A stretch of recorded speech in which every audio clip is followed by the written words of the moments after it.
남유다는 바벨론의 포로로 잡혀간 후 70년을 채우고 하나님께서 예레미야를 통해 예언하신 대로 1차, 2차, 3차의 귀환을 하게 됩니다. 오늘 우리가 읽은 느헤미야서는 3차 귀환을 주도하는 느헤미야에 의해 기록되었습니다. 느헤미야서는 BC 444년 3차 바벨론 포로 귀환으로부터 BC 400년까지의 이스라엘 역사, 곧 예루살렘 성벽 재건과 개혁을 중심으로 한 이스라엘의 공동체의 재건 과정을 다루는 역사서입니다. 느헤미야 이전에 1차, 2차 귀환한 이스라엘 백성들은 귀환을 가장 먼저 한 일이 있습니다. 그것은 성전을 건축하고 영적인 회복을 위해서 애썼다는 것입니다. 그런데 우리가 알고 있듯이 우리가 영적인 것에 몰두하고 그 회복과 부흥을 꿈꾸게 되면 항상 따라오는 것이 있죠. 바로 사탄의 방해입니다. 느헤미야서 1장 3절엔 이렇게 그 부분을 고백하고 있습니다. 그들이 내게 이르되 사로잡힘을 면하고 남아있는 자들이 그 지방 거기에서 큰 환난을 당하고 능력을 받으며 예루살렘 성은 허물어지고 성문들은 불탔다라는 것이지요. 그러나 이러한 사단의 방해에도 하나님의 역사하심 아래에서는 그 힘을 내지 못합니다. 왜냐하면 사단은 이스라엘 땅에서 역사하였으나 하나님의 은혜는 먼 이국 바벨론에서 느헤미야에게 임하였기 때문입니다. 그러니 우리가 어디에 있든지 우리가 영적으로 깨어 있다면 하나님의 놀라운 섭리에 사용되어지는 은혜를 입게 된다는 사실이 얼마나 귀하고 놀라운 일인지 또 한 번 깨닫게 됩니다. 오늘 저는 느헤미야 1장을 통해 이미 예수 그리스도의 보혈로 말미암아 의로운 자라 칭함을 받은 우리가 이 땅에서 반드시 해야 할 일, 기도에 대해서 이야기를 나누고자 합니다. 사단의 세력을 멸하고 끝내는 하나님의 나라, 하나님의 성전으로 완성되기까지 우리가 해야 할 일, 바로 하늘의 능력을 믿음으로 품고 하는 기도. 이 기도가 우리에게 얼마나 중요한지 저 자신에게도 그리고 여러분에게도 다시 한번 상기하는 시간이 되기를 소망합니다. 사랑하는 믿음의 동역자 여러분, 여러분은 예수 그리스도를 믿으십니다. 예수 그리스도를 믿음으로 말미암아 우리는 하나님의 자녀가 되는 권세를 가진 자라는 사실도 믿습니다. 그렇다면 왜 하나님께서는 우리의 죄된 본성을 거스르시면서까지 돌 감람나무인 우리를 참 감람나무에 접붙이셨을까요? 그것은 요한복음 3장 16절에 하나님이 세상을 이처럼 사랑하사 독생자를 주셨으니 라고 말씀하시는 이 선언 안에 담겨 있습니다. 우리를 사랑하시는 아버지의 그 지독하고 끝없는 사랑 때문이지요. 여기서 한 가지 우리가 주목해서 생각해 보아야 할 것이 있습니다. 하나님의 사랑을 받는 우리 잠시 생각했으면 좋겠습니다. 그럼 하나님께서는 구원의 기쁨과 은혜 안에 사는 우리가 자족하는 믿음 안에 바로 거기서만 머물러 있기를 바라실까요? 다시 말씀드립니다. 하나님이 사랑하는 우리가 그 사랑을 받고 그 믿음으로 이 땅에서 살아내는 것 거기까지, 그리고 내가 그 안에서 자족함으로 내 만족으로만 내 믿음을 가지고 살기를 주님이 바라실까요? 오늘 느헤미야를 통해서 하나님의 자녀, 믿음으로 살아가는 우리에게 주시는 아버지의 마음을 헤아리는 시간이 되기를 소망합니다. 느헤미야는 자신의 안위의 자리, 자족의 자리, 평안의 자리에서 자신의 고향 이스라엘 성전이 무너지고 문들이 불탔다는 소식을 들었습니다. 사실 눈에 보이지 않으니 귀를 닫을 수도 있습니다. 그러나 그는 이 소리에 귀를 닫을 수가 없었습니다. 무엇이 그를 이토록 수일 동안 슬퍼하며 울게 했을까요? 사실 깊이 들어가 보면 이해되지 않는 영역일 수도 있습니다. 왜냐하면 당장 내가 그 상황 가운데 있지 않으니까요. 저는 이것을 하나님께서 그에게 부어주시는 거룩한 부담이라고 생각합니다.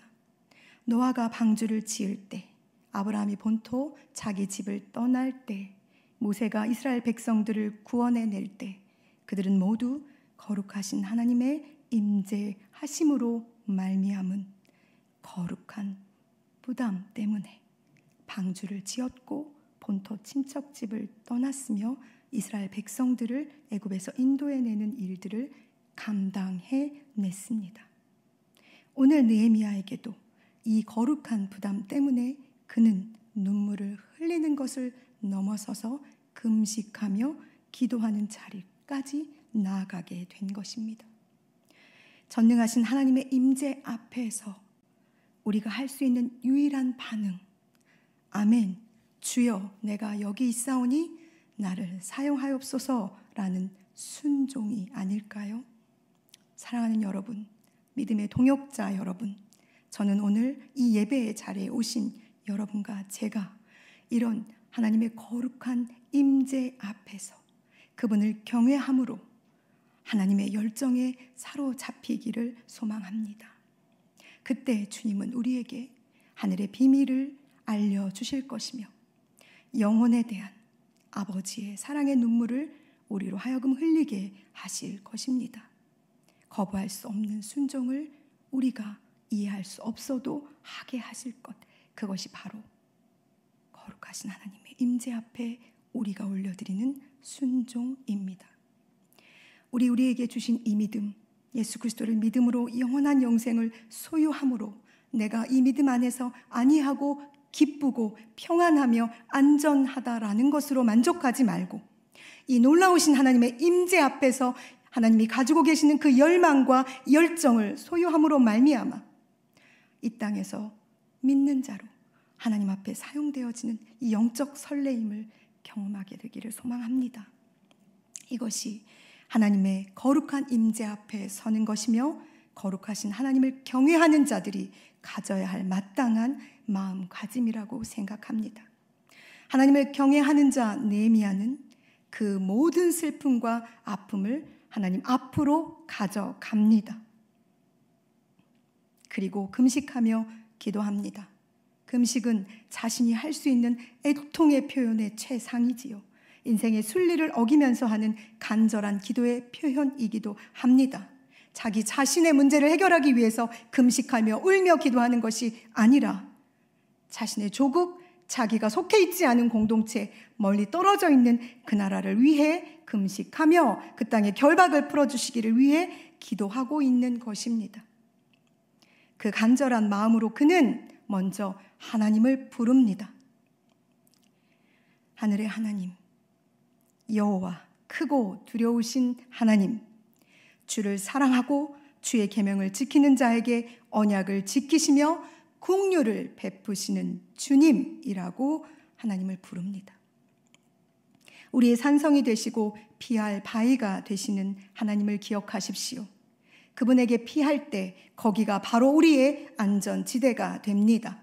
천지를 창조하시고 모든 세계를 주관하시는 하나님, 역사의 주권자가 되시며 우리의 작은 신음까지도 응답하시는 하나님, 언약하시고 그 언약을 신실히 지키시는 하나님, 그 하나님께서 우리를 긍휼로 덮으십니다.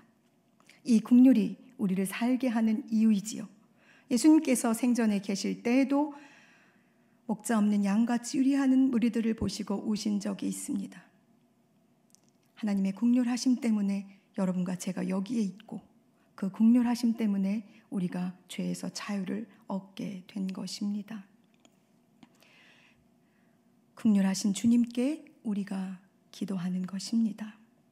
긍휼을 베풀어 주시라고. 긍휼을 베푸시는 하나님 앞에 나아가 우리가 해야 할 것은 회개입니다. 로마서 2장 4절에 내가 하나님의 인자하심이 너를 인도하여 회개하게 하심을 알지 못하며 라는 말씀이 있습니다. 즉 회개는 하나님의 인자하심으로 말미암아 우리에게 주어진 은혜입니다. 죄를 회개하지 않고는 성령을 선물로 받을 수 없으며 성령이 우리 안에 거하지 않으시면 우리는 우리가 어떻게 기도해야 되는지 알 수 없을 뿐만 아니라 말할 수 없는 탄식으로 우리를 위해 간구하시는 성령님의 은혜 안에 살 수도 없습니다. 그러니 회개하여 각각 예수 그리스도의 이름으로 세례를 받고 죄 사함을 받는 자에게 주시는 선물, 그것이 바로 성령의 임재입니다. 우리가 하나님이 어떤 분인지 알고 그분의 긍휼에 기도할 때 우리 안에 있는 죄를 고백하게 될 것이며 그때 우리는 거룩하신 하나님 앞에 닿게 됩니다. 로마서 2장 5절엔 이런 말씀이 있습니다. 내 고집과 회개하지 아니한 마음을 따라 진노의 날 곧 하나님의 의로우신 심판이 나타나는 그날에 임할 진노를 네가 네 머리에 쌓고 있다라고요. 우리가 회개하지 않고 내 고집대로 내 육신에 원하는 대로 살아갈 때 우리는 마지막 날 아버지 앞에서는 그날 우리 머리에 쌓아놓은 하나님의 진노의 그 두렵고 떨림 앞에 서게 될 것입니다. 고집스럽고 완악한 마음을 주님은 기뻐하지 않으십니다. 하나님 앞에서 우리가 먼저 해야 할 일은 회개함으로 겸손하게 옷 입는 것입니다. 히스기야가 무엇을 위해 회개하였습니까? 7절에 주를 향하여 크게 악을 행하여 주께서 주의 종 모세에게 명령하신 계명과 율례와 규례를 지키지 않은 것을 회개했습니다. 무슨 말입니까? 하나님의 말씀에 순종하지 않는 삶에 대한 회개입니다. 먼저 내가 주님의 말씀 앞에 순종하여 살지 못한 것에 대해서, 그리고 나아가 나의 가정이, 나의 자녀가, 이 나라와 이 나라의 교회가 이 땅의 거짓됨들을 회개하는 것, 그것이 바로 우리 의로운 자로 부름받은 하나님의 자녀들이 마땅히 이 땅 가운데 해야 할 일입니다. 회개는 용서를 기반으로 합니다. 용서는 어디에서 시작됩니까? 그것은 주의 긍휼하심이 우리를 용서하실 것이라는 믿음, 바로 하나님의 약속에서 시작됩니다.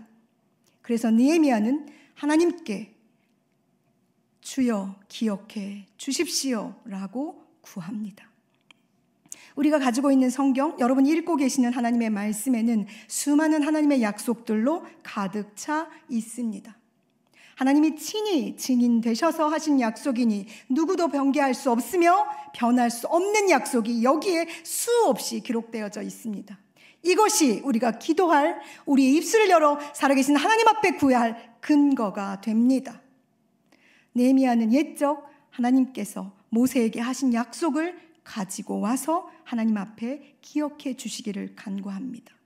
8절과 9절에 옛적에 주께서 주의 종 모세에게 명령하여 이르신 대로 만일 너희가 범죄하면 내가 너희를 여러 나라 가운데 흩을 것이요 만일 내게로 돌아와 내 계명을 지켜 행하면 너희 쫓긴 자가 하늘 끝에 있을지라도 내가 거기서부터 그들을 모아 내 이름을 두려고 택한 곳에 돌아오게 하리라 하신 말씀을 이제 청하건대 기억하옵소서.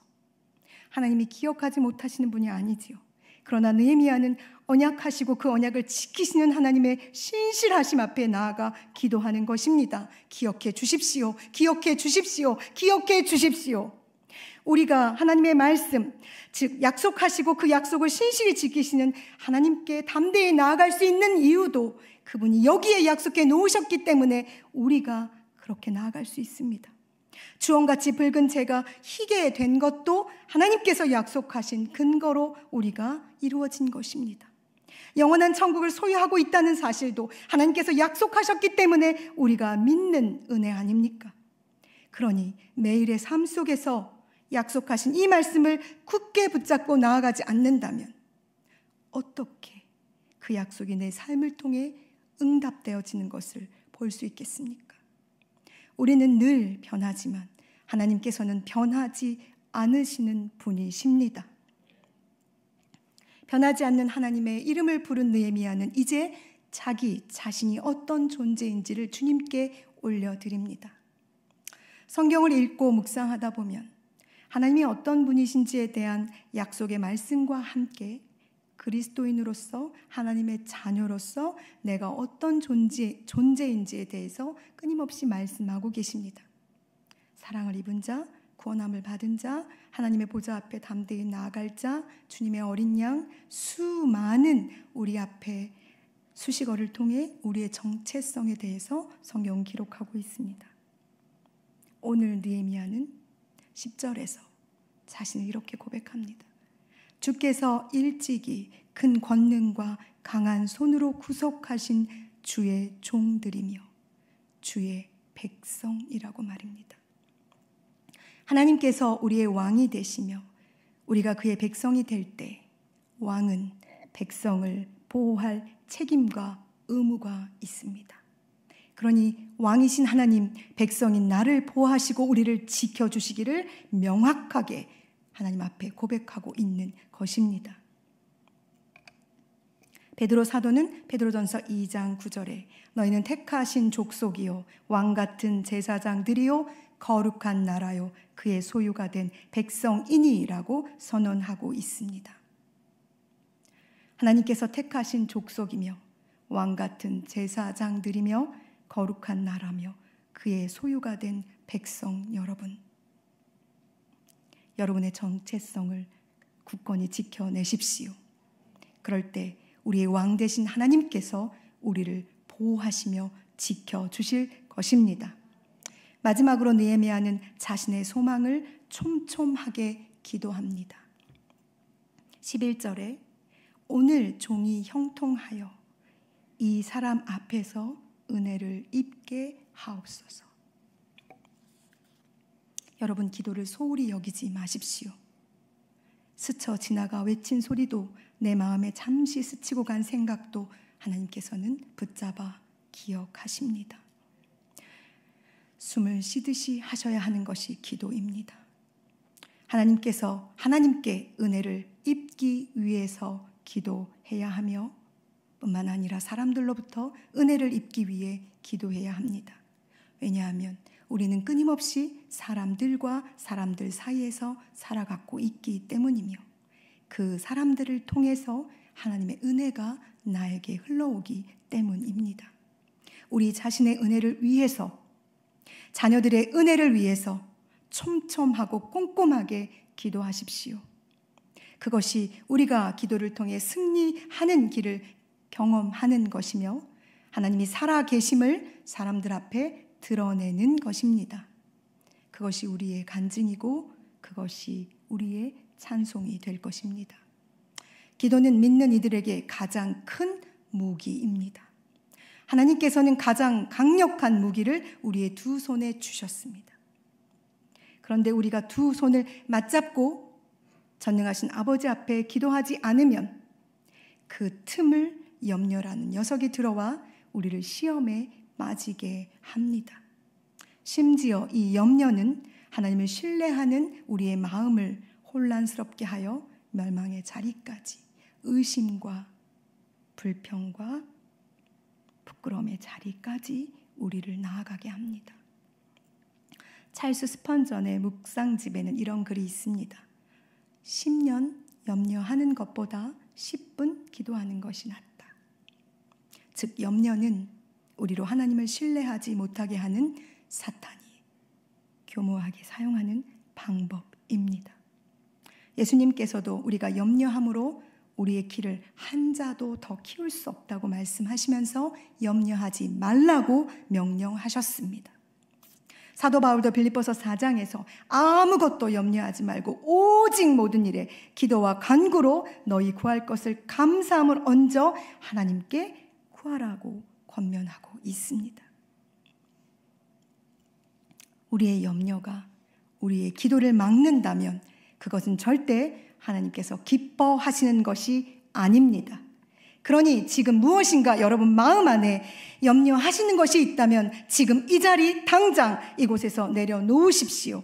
그리고 그 염려의 자리에 믿음으로 가득 채우셔서 전능하신 여호와 하나님, 크고 두려우신 아버지 그분 앞으로 달려가 믿음을 다하여 기도하시기 바랍니다. 주께서는 심지가 견고한 자를 평강의 평강으로 지키시겠다고 약속하셨습니다. 그러니 우리의 심지를 기도의 자리에 굳건히 박아서 하나님께서 평강으로 인도하신 은혜를 여러분 누리시게 되기를 진심으로 소망합니다. 느헤미야의 기도가 끝나고 그는 왕의 술 맡은 관원이 됩니다. 그리고 왕 옆에서 섬기는 은혜를 입게 되지요. 물론 그가 기도를 시작한 날은 기슬를월입니다. 이날은 현재 11월, 12월이라고 봅니다. 그러나 그가 기도 응답을 받은 달은 니산월이죠.